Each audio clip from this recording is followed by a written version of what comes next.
Obra en nuestros corazones, obra en nuestra comunidad, obra en nuestra región. Y trae justicia, Padre, trae a Cristo a los corazones de la gente.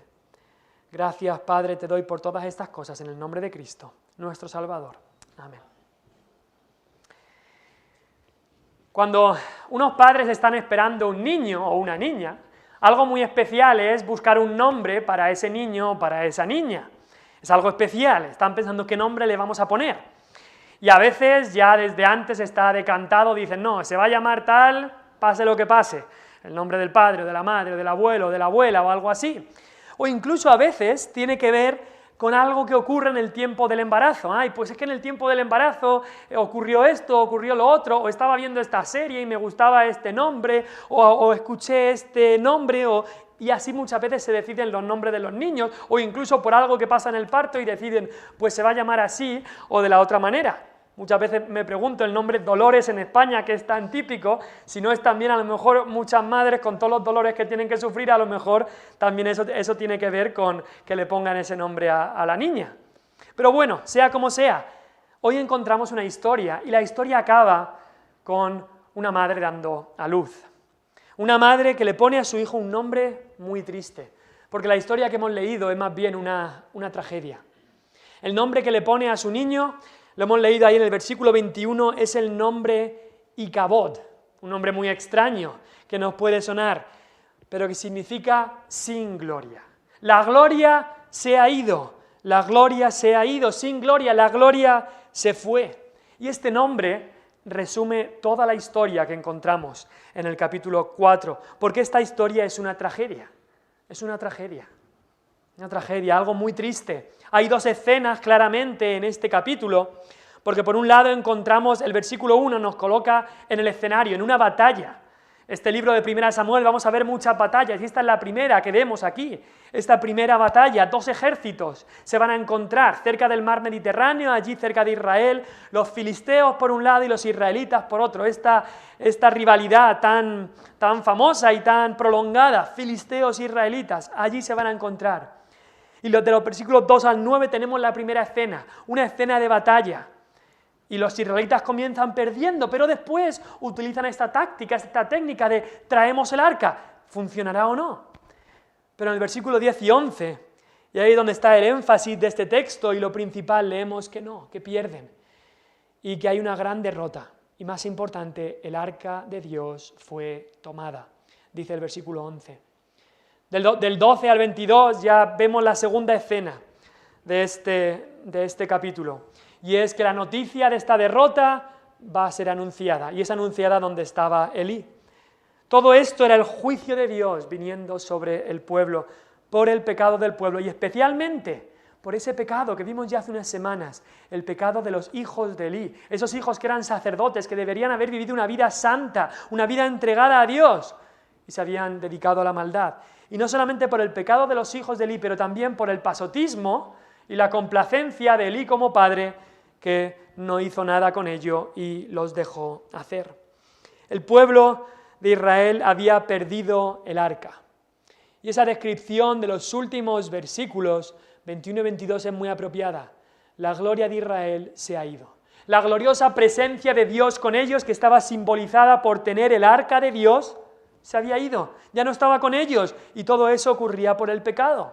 Y es que tenemos que darnos cuenta que el pecado siempre te va a hacer que salgas perdiendo. Aunque pienses que puedes obtener beneficio temporal, a la larga siempre vas a salir perdiendo. Por el pecado. Pero ¿sabéis qué? Ya les había ocurrido algo parecido. Ir conmigo a Éxodo, mucho tiempo antes, en el tiempo de Moisés, ya le había ocurrido algo parecido. Éxodo 33. El pueblo de Israel había salido de Egipto y llega ahí hasta Sinaí. Dios les da su ley, Moisés sube 40 días al monte Sinaí, y allí está Moisés con la presencia de Dios, Dios dándole su ley.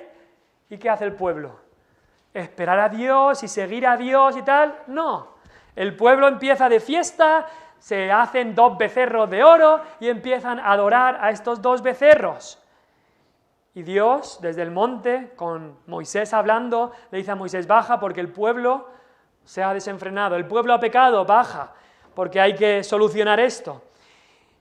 Y en el capítulo 33, justo después de que el pueblo haya pecado, Jehová dijo a Moisés, capítulo 33 de Éxodo, versículo 1, «Anda, sube de aquí, tú y el pueblo que sacaste de la tierra de Egipto, a la tierra de la cual juré a Abraham, Isaac y Jacob, diciendo, a tu descendencia la daré, y yo enviaré delante de ti el ángel, y echaré fuera al cananeo y al amorreo, al eteo, al fereceo, al heveo y al jebuseo, a la tierra que fluye leche y miel, pero yo no subiré en medio de ti, porque eres pueblo de dura cerviz, no sea que te consuma en el camino».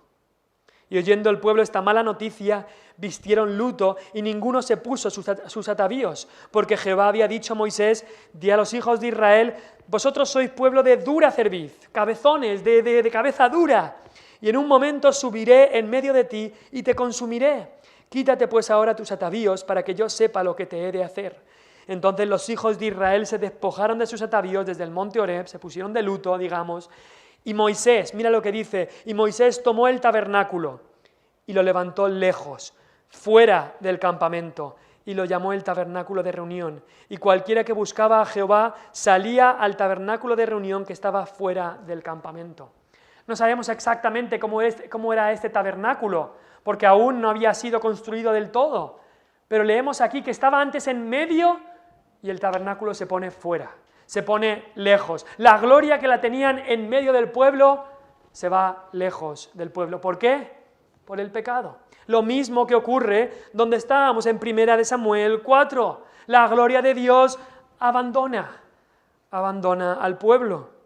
Y si vais conmigo a Ezequiel, el libro de Ezequiel, del profeta Ezequiel, mucho tiempo después del tiempo de Samuel, en el tiempo del profeta Ezequiel, este fue ya la culminación de todo esto. Ezequiel capítulo 10. ¿Por qué? Estaba el tabernáculo y luego construyeron el templo, y la gloria de Dios estaba ahí en el templo. Era un símbolo de la gloria de Dios. Dios estaba con su pueblo, el Dios glorioso estaba ahí con ellos. Y en Ezequiel capítulo 10 leemos que por el pecado la gloria de Dios abandona el templo. Dios le muestra una visión a Ezequiel y dice ahí en el versículo 3, y los querubines estaban a la mano derecha de la casa cuando este varón entró, y la nube llenaba el atrio de adentro. La nube que era la gloria de Dios estaba dentro. Entonces la gloria de Jehová se elevó de encima del querubín al umbral de la puerta, y la casa fue llena de la nube, y el atrio se llenó del resplandor de la gloria de Jehová. Vemos que la gloria estaba allí. Versículo 18 y 19. Entonces la gloria de Jehová se elevó por encima del umbral de la casa y se puso sobre los querubines, estos ángeles que estaba viendo Ezequiel en su visión. Y alzando los querubines sus alas, se levantaron de la tierra delante de mis ojos cuando ellos salieron. También las ruedas se alzaron al lado de ellos y se pararon a la entrada de la puerta oriental de la casa de Jehová. Y la gloria del Dios de Israel estaba por encima de ellos. La gloria sale de dentro del templo a la puerta del templo. Pero mira lo que dice el capítulo 11, versículos 22 y 23. Allí en Ezequiel. Después alzaron los querubines sus alas y las ruedas en pos de ellos, y la gloria del Dios de Israel estaba sobre ellos. Y la gloria de Jehová se elevó de en medio de la ciudad y se puso sobre el monte que está al oriente de la ciudad. La gloria de Dios abandonó el templo. Los judíos aquí pensaban diciendo, nosotros tenemos el templo, nada puede pasar. Nosotros tenemos el templo, nada nos puede pasar. Pero perdieron la presencia de Dios. Volvamos a 1 Samuel 4. Esto es algo que les pasó repetidas veces al pueblo de Dios, de perder esa presencia gloriosa de Dios. Ahora, quizá te puedes preguntar, ¿qué es la gloria de Dios? ¿Qué es la gloria de Dios? La palabra gloria significa literalmente peso. Peso. Literalmente nos habla de algo de mucho peso, de un peso tremendo. ¿Te ha pasado alguna vez que a lo mejor, quizá en clase o algo así, o quizá en algún sitio, te dan un pedazo de metal y tú pensabas a lo mejor que era hueco o que era aluminio, que no pesaba mucho, y de repente te lo dan y ¡uf! ¿Cómo pesa esto? Esto pesa muchísimo, es muy denso. Hay mucho peso aquí en este pedazo de metal. Es algo pesado y es muy denso. Pues la palabra gloria nos habla de eso. Nos habla de algo de mucho peso, de algo muy denso también, porque la gloria intrínseca de Dios, la gloria de Dios es el peso de todo lo que Dios es la belleza, la majestad, la exhibición de todo el carácter de Dios, de todas las perfecciones de Dios. Eso es lo que define la palabra gloria y por eso es una palabra que tiene mucho peso. En realidad, cuando hablamos de la gloria de Dios, estamos hablando de terreno santo. Estamos hablando de algo que tiene mucho peso, algo sagrado, algo terreno santo. Y debemos de llevar cuidado con las ideas que quizá nos podemos hacer en nuestra cabeza sobre la gloria de Dios. Hay una canción que quizá habéis escuchado, una canción, un tal, creo que Ricardo Montaner y Eva Luna, que se llama La gloria de Dios. Si te detienes a mirar la letra, quizá verás que en realidad no es lo que la Biblia nos dice que es la gloria de Dios. Esta canción dice que la gloria de Dios me carga en sus brazos, alienta mis pasos, me llena de paz y miel, que en la gloria de Dios tendré el descanso para mis pies, con su manto mi frío desaparecerá y descansaré. De la gloria de Dios vendrá bendición y abundante pan para ti y para mí. Y no solo eso, dice, la gloria de Dios sale a jugar cuando me viene a ver y me deja ganar. Eso no es como la Biblia define la gloria de Dios. ¿Es eso la gloria de Dios? Que Dios nos mima, que es como nuestro abuelito que nos da todo lo que queremos, que nos hace nuestra comida favorita, que no importa lo que hagamos si nos portamos mal, que sale a jugar con nosotros y nos deja ganar. No, eso no es la gloria de Dios. Ve a la Biblia y mira lo que es la gloria de Dios. Cuando hablamos de la gloria de Dios estamos pisando tierra santa. Moisés en Éxodo 33, hablando, intercediendo por el pueblo, intercediendo con Dios, le dijo, Señor, necesitamos tu presencia. Y Dios le dijo, te daré mi presencia. Y Moisés dijo, quiero más, muéstrame tu gloria. ¿Y qué le dijo Dios a Moisés? Le dijo, pues mi gloria es que te dejo hacer lo que quieres, que salgo a jugar y te dejo ganar. No. Nos dice Éxodo 34, versículos 6 al 8, pasando Jehová por delante de él, por delante de Moisés mismo, Moisés escuchó a Dios mismo hablando de Dios, a Dios proclamando el nombre de Dios. Éxodo 34, 6 al 8, Jehová pasa por delante de él y Jehová proclama estas palabras. Jehová, Jehová, fuerte, misericordioso y piadoso, tardo para la ira y grande en misericordia y verdad, que guarda misericordia a millares, que perdona la iniquidad, la rebelión y el pecado. Sí, Dios es misericordioso, Dios perdona y tiene misericordia a millares. Y entonces la reacción de muchos es, vale, entonces puedo hacer lo que me dé la gana. No, porque dice Jehová después, y que de ningún modo tendrá por inocente al malvado, que visita la iniquidad de los padres sobre los hijos y sobre los hijos de los hijos hasta la tercera y cuarta generación. Entonces Moisés, apresurándose, corriendo, bajó la cabeza hacia el suelo y adoró a Dios. Eso es lo que pasó cuando Moisés vio la gloria de Dios. E incluso cuando Moisés vio la gloria de Dios, Dios le dijo, antes de todo esto, le dijo, mira, si ves mi gloria de frente, mueres. Si ves mi gloria de frente, mueres, porque en Dios hay una majestad terrible, Él es digno de ser temido. Por eso lo único que vio Moisés de la gloria de Dios fueron las espaldas de Dios, por supuesto, de Cristo, quien es la imagen del Dios invisible, de Cristo en toda su gloria. Isaías 6, el profeta Isaías, nos dice que tiene una visión, y en su visión ve la gloria de Dios. ¿Y qué ve de la gloria de Dios? ¿Algo ligero, algo bonito, algo que es como paz y miel? No. Isaías 6, 3 al 5 dice, y el uno al otro daba voces diciendo, esto es lo que vio Isaías, los ángeles dando voces diciendo, Santo, Santo, Santo, Jehová de los ejércitos, toda la tierra está llena de su gloria. Los quiciales, los marcos de la puerta se estremecían, temblaban con la voz del que clamaba, y la casa se llenó de humo por la gloria de Dios. Entonces, ¿qué dijo Isaías? ¡Ay de mí que soy muerto! Porque siendo hombre inmundo de labios y habitando en medio de pueblo que tiene labios inmundos, han visto mis ojos al Rey, Jehová de los ejércitos. Eso es lo que dice Isaías cuando ve la gloria de Dios. La gloria de Dios es todo lo que Él es. Es la razón por la que Dios debe ser temido y por supuesto también amado, pero temido también. Cuando nosotros le glorificamos, no le estamos añadiendo nada de gloria a Dios, como si Dios necesitara que le diéramos un poco más de gloria. No, eso no es lo que es glorificarle. Glorificarle es simplemente reconocer la gloria que ya tiene Dios. Y en este pasaje tan trágico, después de esta introducción, vemos aquí a un pueblo, que desde la perspectiva de este pueblo había perdido la gloria de Dios. La gloria se fue, la gloria se perdió, la gloria se había ido. Es curioso, en el versículo 1 del capítulo 4 de Primera de Samuel, empieza diciendo que Samuel habló a todo Israel. Y es interesante. Samuel acababa de empezar su ministerio, era muy joven, estaba hablando a todo Israel, pero aún ni con Samuel predicando fielmente el juicio de Dios se iba a frenar por el pecado del pueblo. Ni el inicio del ministerio de Samuel iba a cambiar esto, y Samuel era fiel, pero aún así el juicio de Dios iba a venir por el pecado del pueblo. Hay dos escenas en este capítulo. Primero vamos a ver el porqué de que la gloria se fue, por qué perdieron la gloria de Dios, la causa. Y en la segunda escena veremos qué ocurrió una vez perdieron la gloria de Dios.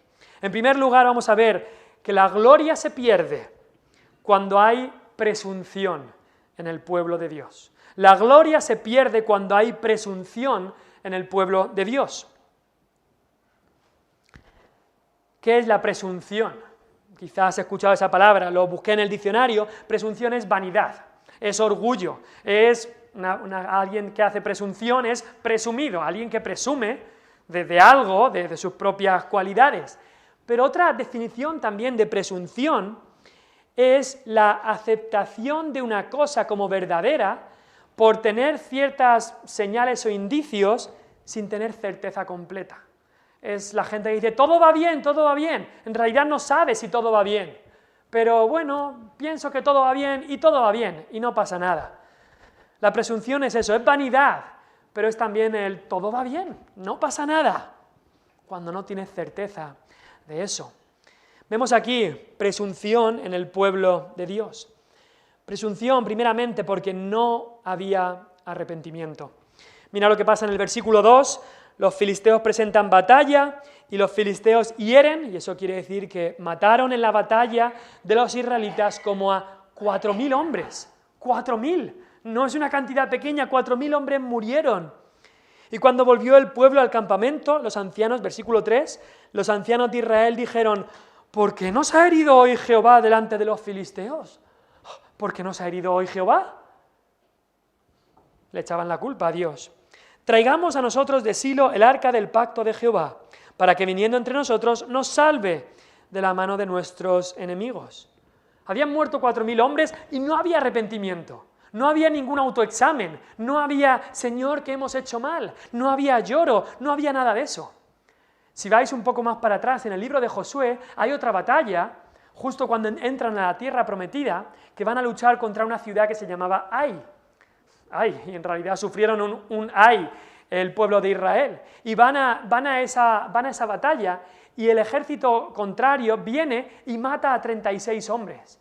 Y por 36 hombres que mueren, que por supuesto era lo que tenían que hacer, Josué y los ancianos se lanzan a orar, a rogarle a Dios, a hacer un examen personal, a rasgarse las ropas. Señor, ¿por qué?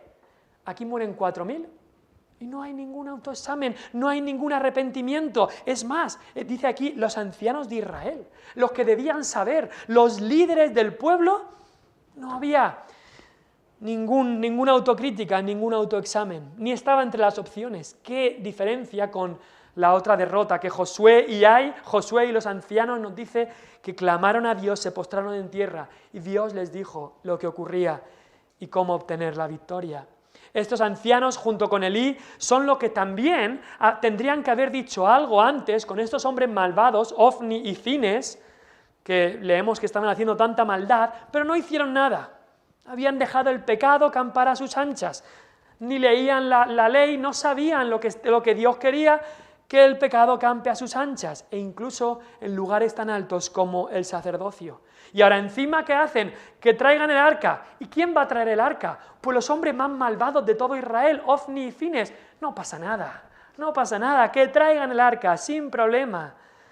Estos dos hombres, que deberían haber sido echados del sacerdocio, y ahí estaban, con el arca, como los sacerdotes santos de Dios, que los que se suponía que honraban a Dios, los más santos de Israel, eran en realidad los más malvados de todo Israel, unos hipócritas. Eran lo que eran estos hombres que estaban robando al pueblo, que estaban incluso pecando en pecado de inmoralidad. Y eso nos hace ver que hay una responsabilidad en cada uno de nosotros, de a quién ponemos como nuestros líderes. No solo nuestros líderes, por supuesto, en las elecciones de hoy, pero nuestros líderes también en la Iglesia. Hay una responsabilidad en cada uno de nosotros. Y aquí vemos que no hay arrepentimiento, que hay una total ignorancia de la palabra de Dios, de su voluntad. Quizá decían, bueno, es que nosotros somos los buenos, ¿no? Así que como nosotros somos los buenos, el pueblo de Dios, el pueblo del pacto de Dios, nosotros nada nos puede ir mal. Nosotros tenemos el arca, así que venga, no pasa nada, somos los buenos. Si traemos el arca ya está, Dios va a estar con nosotros. Él juzgará a los malos, ¿no? Dios ha prometido que Él va a juzgar a los malos, que Él juzgará, que su juicio caerá sobre los que no le quieran, así que vamos a traer el arca. Y en realidad eso es lo que pasó. Dios trajo su juicio sobre los que le habían dejado. El problema es que los que le habían dejado y los que estaban pecando en contra de Él no eran los filisteos, tanto como los propios israelitas. Y por eso cayó su juicio sobre los propios israelitas. Presunciones que no había arrepentimiento. Presunciones también que hacemos a Dios nuestro siervo cuando nosotros deberíamos ser sus siervos. Nosotros debemos ser los siervos de Dios, no que Dios sea nuestro siervo. Supongo que estaban ahí los ancianos, ¿por qué nos ha pasado esto? ¿Qué es lo que ha ocurrido? Decían los líderes. Y a alguien se le ocurre, ya está. Lo que tenemos que hacer es traer el arca. ¿Cómo no se nos había ocurrido antes? El arca, claro, el arca de Dios. El arca donde estaba la nube y la columna de fuego. Ese arca donde cuando pasamos el Jordán para venir aquí a esta tierra, fue el arca, y el arca, cuando el arca tocó, cuando los sacerdotes que llevaban el arca tocó el agua, el mar se fue.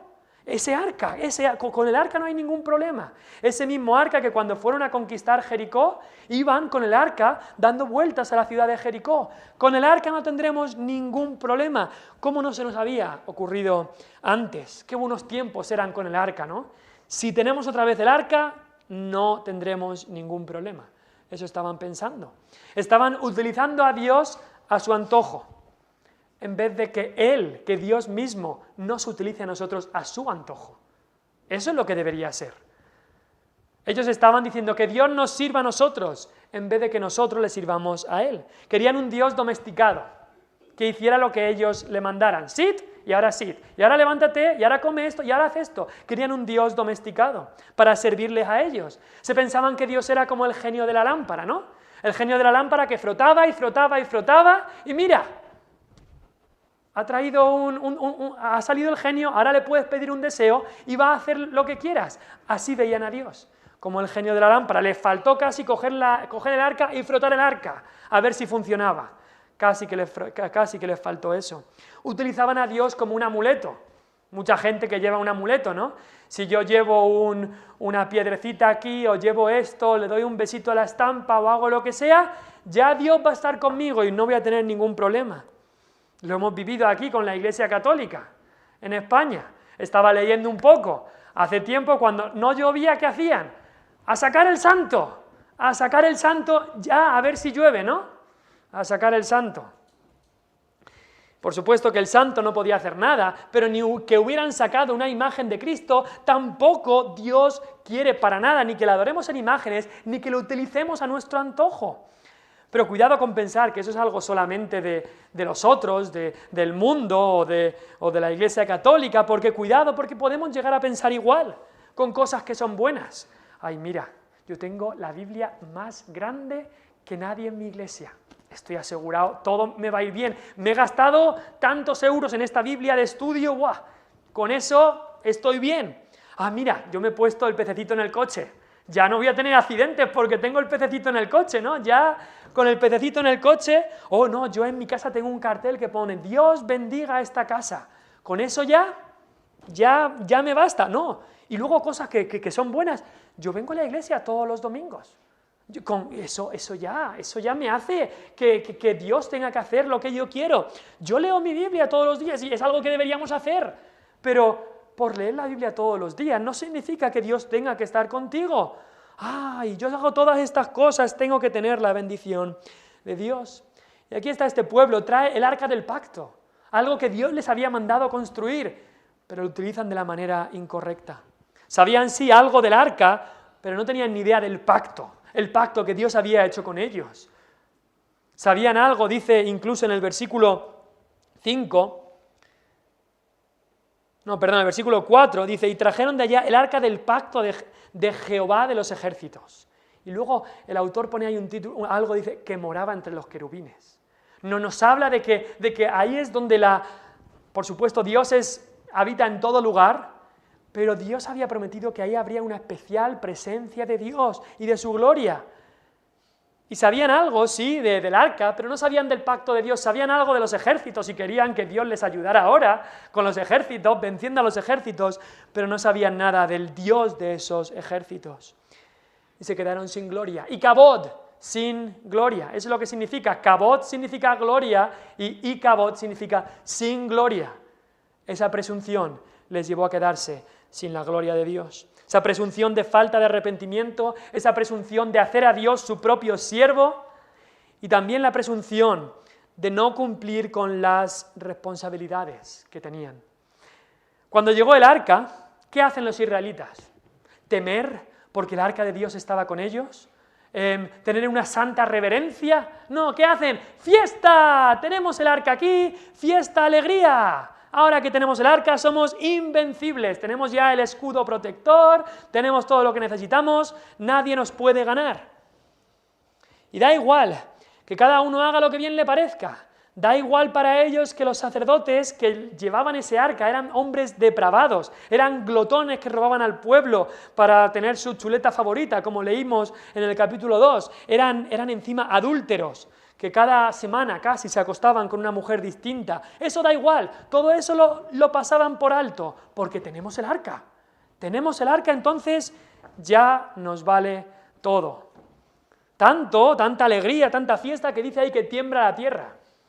Pero este temblor de la tierra no era un temblor mandado por Dios, era un temblor creado por el hombre, por sus fiestas, por su ruido que hacían. Como dice la gente, mucho ruido y pocas nueces. Mucho ruido hacían, mucha fiesta, pero poca realidad, poca esencia de lo que era la reverencia que tenían que tener a Dios.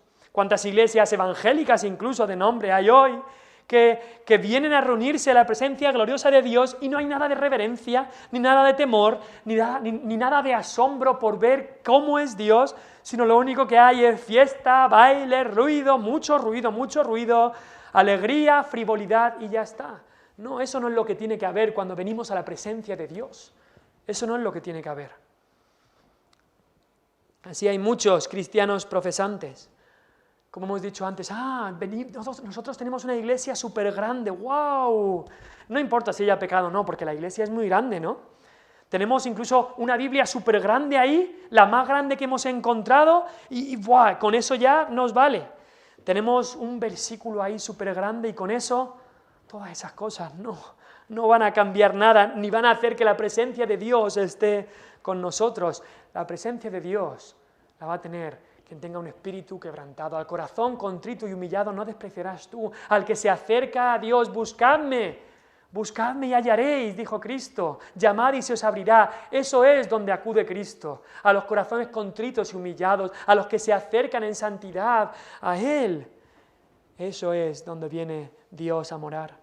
Y es curioso que Israel reacciona de esa manera a cuando llega el arca, pero ¿cómo reaccionan los filisteos? Los filisteos reaccionaron mejor a la llegada del arca que los mismos israelitas. ¿Cómo reaccionan los filisteos? Con temor. Con temor. Y qué vergüenza que muchas veces gente del mundo nos reaccione mejor y se comporte mejor que gente que profesa el nombre de Cristo. ¡Qué vergüenza! Aunque los filisteos no tenían ni idea de quién era Jehová, porque hablan de estos dioses poderosos, sabían que eran poderosos, pensaban que Dios había hecho las cosas las plagas en el desierto, cuando no era en el desierto, era en Egipto. No lo sabían todo muy bien, pero sabían que había llegado el arca, había que temer, había que tener miedo. Decían, ha venido Dios al campamento, ¡ay de nosotros! ¿Os suena esa palabra, ay de nosotros, ay de mí? Lo hemos leído, el mismo Isaías, cuando vio la gloria de Dios, dijo, ¡ay de mí! Y los filisteos, en su ignorancia total, dicen, ¡ay de mí! Es lo que tendrían que haber dicho los israelitas. Qué vergüenza que los enemigos de Dios, los incrédulos, muchas veces se comporten mejor o reaccionen mejor que aquellos que profesan el nombre de Dios. Y tenemos aquí que los filisteos, ¿a qué les lleva este temor? A decir, vamos a luchar con todas nuestras ganas, con toda nuestra fuerza. Y leemos, no solamente lo habían hecho ya en el versículo 2, porque dice el versículo 2, y los filisteos presentaron la batalla a Israel. ¿Quién es el que tenía la iniciativa aquí? Eran los filisteos. Israel solo las veía venir y los filisteos presentaron la batalla. Pero más, cuando tenían ese temor, versículo 9 dice, esforzaos, filisteos, sed hombres, para que no sirváis a los hebreos, como ellos os han servido a vosotros. Sed hombres y pelead. Pelearon pues los filisteos e Israel fue vencido. Es que prácticamente ni nos dice que Israel peleó. Los que pelearon fueron los filisteos. Israel fue vencido y huyeron cada cual. Es como que Israel decía, tenemos el arca, ya ni hay que luchar. Tenemos el arca, ya está, a tumbarse a la Bartola y a verla venir. Y ya Dios va, como Dios está con nosotros, pero habían dejado el pecado, habían echado a Dios ellos mismos. Pero pensaban que por tener el arca, eso les valía. Quizá tú estás aquí y estás confiando en una profesión de fe que una vez hiciste en el pasado. Una vez que levantaste la mano en un culto, dijeron, ¿quién quiere ir al cielo? Tú levantaste la mano y ya piensas, pues entonces soy salvo. Pero ¿hay en tu vida una evidencia de esa salvación? ¿Estás queriendo vivir en santidad? ¿Estás queriendo vivir para Cristo? ¿O solamente estás confiando en un amuleto, o en un arca, o en una profesión que tú hiciste? Profesión me refiero a una mano que levantaste, o un día que hiciste algo y ya está. Eso es lo que hizo el pueblo de Dios. Dice ahí que pelearon pues los filisteos y obtuvieron la victoria. Había presunción. Todo va bien, no pasa nada. Vanidad, orgullo. Y pensemos, ¿qué estamos haciendo cuando hay presunción? Lo que estamos haciendo es llevándonos nosotros la gloria, esa gloria que solo le pertenece a Dios. Y por eso la gloria de Dios se va. Dios dice, mi gloria, yo no la voy a compartir con otro, no daré mi honra a otro. Dios quiere la gloria solo para Él. No la comparte con nosotros, mira, un poco para ti, otro poco para mí. No, la gloria es solo para Él. Y cuando nosotros decimos, esa gloria que le pertenece a Dios, me la quedo yo, por mi presunción y mi vanidad y tal, Dios dice, pues vas a perder la gloria de Dios.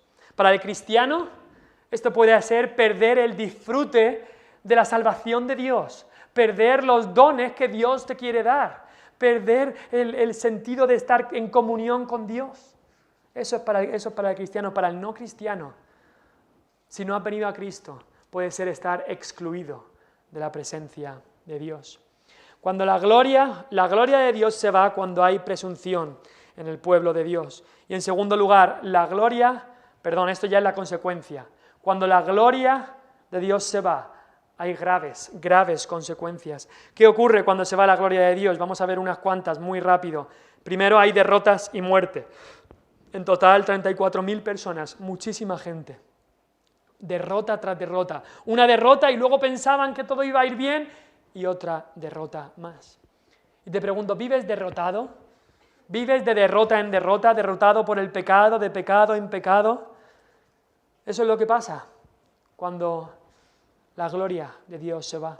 También pasaba que había temor. Mira cómo estaba Elí.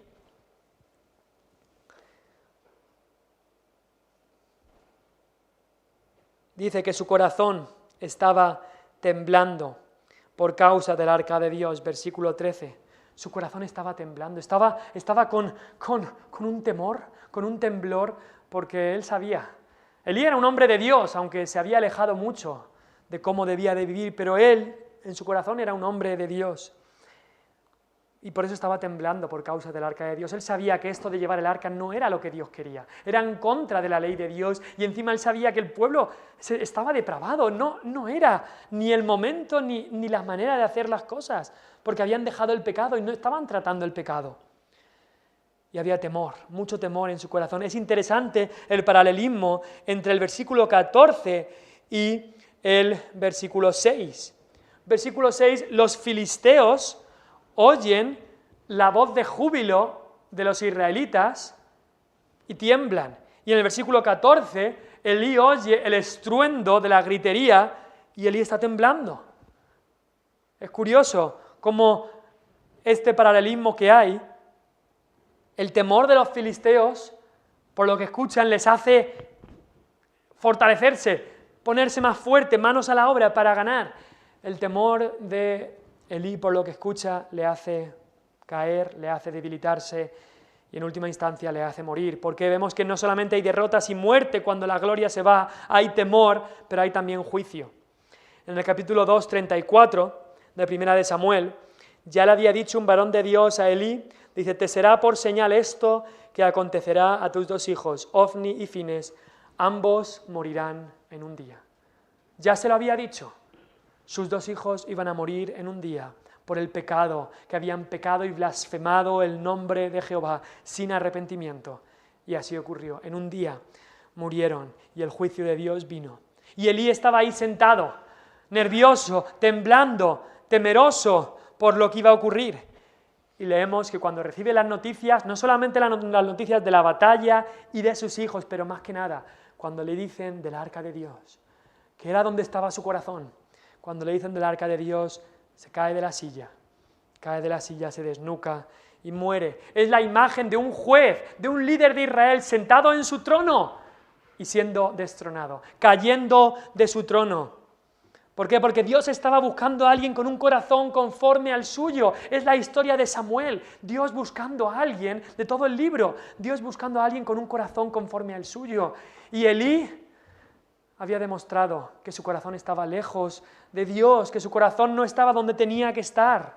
Aunque era un juez que sí conocía a Dios, pero con un corazón complaciente con el pecado, un corazón lleno de presunción, y por eso ahora nos dice que tenía un corazón tembloroso.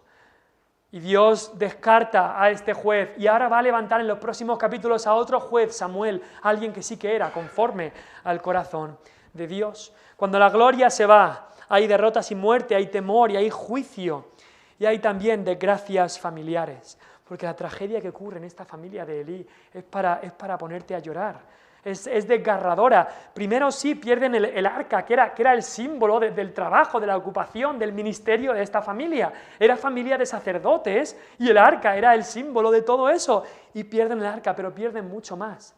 Estos dos sacerdotes, Ofni y Fines, mueren en la guerra. El mismo día vienen a dar las noticias y Elí, el padre de estos hombres, muere también. E incluso la mujer de Fines, uno de estos hombres, muere al dar a luz. Cuatro de esta familia mueren el mismo día. Una desgracia familiar total.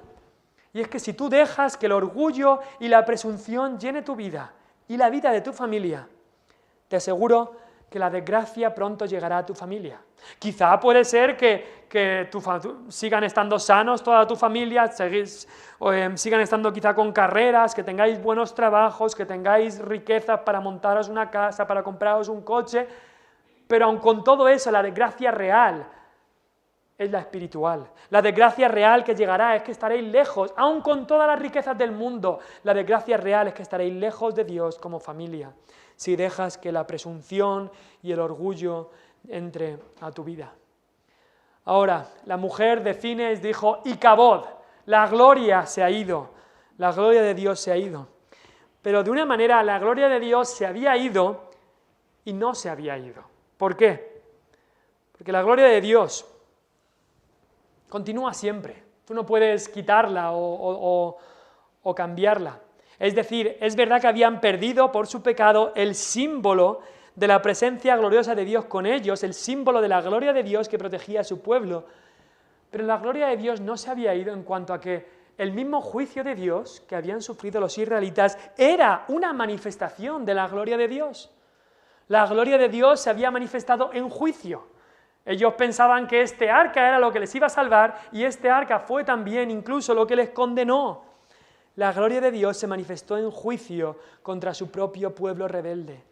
Y sabemos que esa misma gloria de Dios en el próximo capítulo se iba a manifestar contra los filisteos. Los filisteos también iban a sufrir esa gloria santa de Dios. Ahora nosotros como cristianos, como hijos de Dios,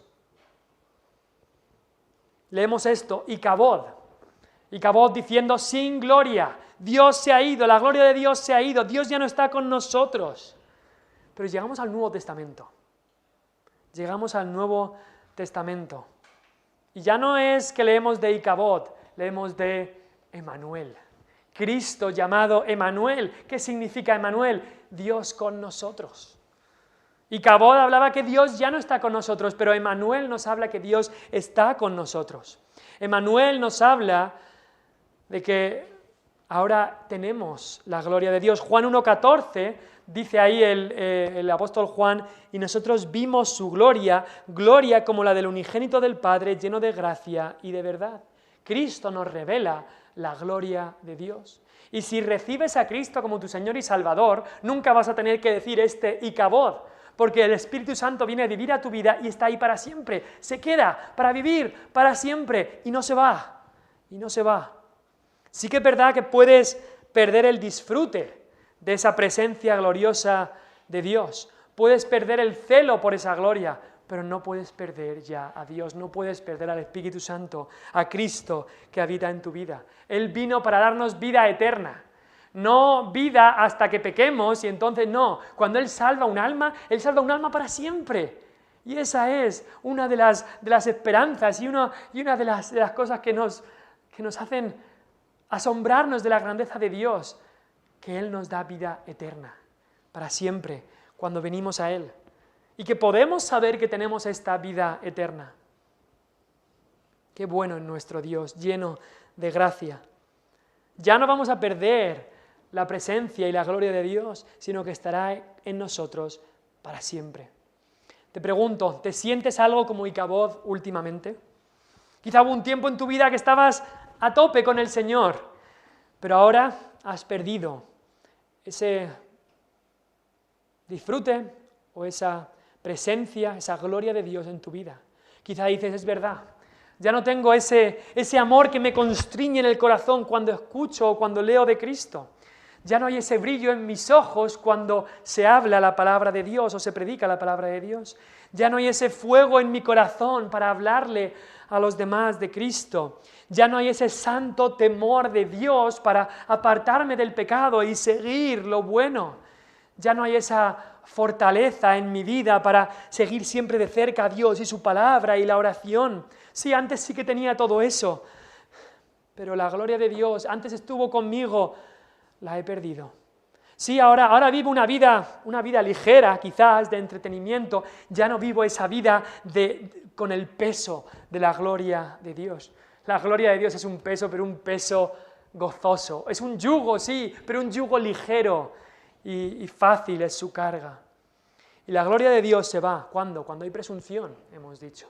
¿Hay presunción en tu vida?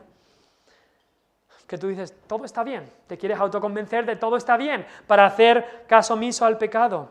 ¿Ha habido falta de arrepentimiento? ¿Has quizá utilizado a Dios a tu antojo como tu siervo y no tú como su siervo? ¿Has incumplido sus mandamientos, incumplido esos deberes y responsabilidades que Él pone?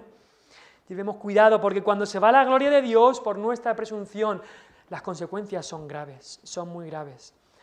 Y la consecuencia más grave que puede haber, la consecuencia más grave es que tú no conozcas a Cristo. Que quizá tú digas que algún día, una vez hiciste una declaración, una profesión de fe, una vez levantaste una mano y pienses y confíes solamente en eso, pero que no hayas sido salvo de verdad. Eso es lo que pensaba el pueblo de Israel. Ellos pensaban que todo estaba bien porque eran el pueblo de Dios, pero no tenían a Dios, no tenían a Cristo como su Salvador. Y quizá tú puedes pensar eso, yo fui a una iglesia, mis padres son cristianos, yo hice una oración, yo tengo una Biblia, yo tengo un pececito en mi coche, en mi casa hay versículos, o lo que sea. Pero eso no te va a salvar. Solamente Cristo, solamente entregarle tu vida entera a Cristo te puede salvar, solamente eso. La Biblia dice que todos han pecado y están excluidos de la gloria de Dios. La Biblia dice que si dejamos y rechazamos a Cristo, entonces estaremos fuera de su gloria. No podremos disfrutar de esa gloria que encontramos solamente en Cristo Jesús. Espero que si no tienes a Cristo, que hoy sea el día que vengas a la gloria de Dios, que vengas a Cristo, a disfrutar de esa gloria. Y quizás si sí que eres cristiano, pero has perdido el disfrute de esa gloria, que hoy sea el día donde te cojas de todo corazón, abraces mucho más cerca a Cristo, para que no se vaya. Había una iglesia en Apocalipsis, la iglesia de la Odisea, y Cristo tiene que decirles: me habéis dejado fuera de la puerta. Habéis perdido la gloria se ha ido, la gloria de la iglesia, porque la gloria de nuestra iglesia no somos nosotros, es Cristo. Y Cristo tiene que decirles: me habéis dejado fuera. Estoy a la puerta de la iglesia tocando, a ver si alguien me abre, porque me habéis dejado fuera. Una iglesia que había perdido la gloria de Dios. Que no nos pase a nosotros eso. Hagamos autoexamen, examinemos nuestros corazones y vengamos de todo corazón a nuestro Dios. Oremos.